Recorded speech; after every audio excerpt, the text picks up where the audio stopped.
எங்கள் பக்கத்து தெருவில் ஒரு குடும்பம் இருக்கிறது. கணவன், மனைவி, 2 குழந்தைகள். முதல் பையன் 12வது வகுப்பு படிக்கிறான். 2வது பெண் 10வது வகுப்பு படிக்கிறாள். அவர்கள் வீட்டில் கேபிள் கனெக்ஷன் கட் பண்ணிவிட்டு டிவியை தூக்கி ஒரு மூலையிலே வைத்து விட்டார்கள். நியூஸ் பேப்பர் வாங்குவது நிறுத்தப்பட்டது. 2 பிள்ளைகளுக்கும் காலையில் 6 மணியிலிருந்து டியூஷன், மாலையில் ஸ்கூல் முடிந்து வந்தவுடன் வேறு பாடங்களுக்கு டியூஷன், இரவு மற்றொரு டியூஷன், அதுவும் முடிந்து வீட்டிற்கு வந்து ஹோம்ஒர்க் செய்ய வேண்டும். ஞாயிற்றுக்கிழமை முழுவதுமாக எல்லா டியூஷனுக்கும் போய் பரீட்சை எழுத வேண்டும். ஒரு அவுட்டிங், ஒரு ஷாப்பிங் ஒன்றுமே அவர்களுக்கு கிடையாது. சமீபத்தில் அந்த பிள்ளைகளை பார்த்தேன். அவர்கள் கருத்து போய், மெலிந்து போய், கண் உள்ளே தள்ளி போய் பரிதாபமாக இருந்தார்கள்.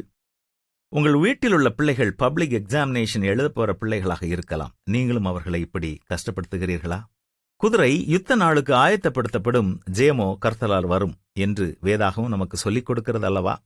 நாம் என்ன படித்தாலும், எத்தனை டியூஷன் போனாலும் ஜெயம் கொடுக்கிறவர் ஆண்டவர்தான். அதனால் உங்கள் பிள்ளைகளுக்கு கடவுள் பக்தியை புகட்டுங்கள். நல்லொழுக்கங்களை கற்றுக் கொடுங்கள். மற்றவர்களுக்கு உதவி செய்ய சொல்லிக் கொடுங்கள்.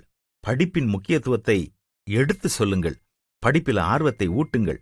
அவர்கள் நடக்க வேண்டிய வழியை காட்டுங்கள். அது போதும். அவர்கள் தங்களை தாங்களே கவனித்துக் கொள்வார்கள். உங்கள் பிள்ளைகள் நன்றாக படிப்பார்கள், நல்ல பிள்ளைகளாக வளருவார்கள். கர்த்தர் ஜெயத்தை நிச்சயமாக கொடுப்பார்.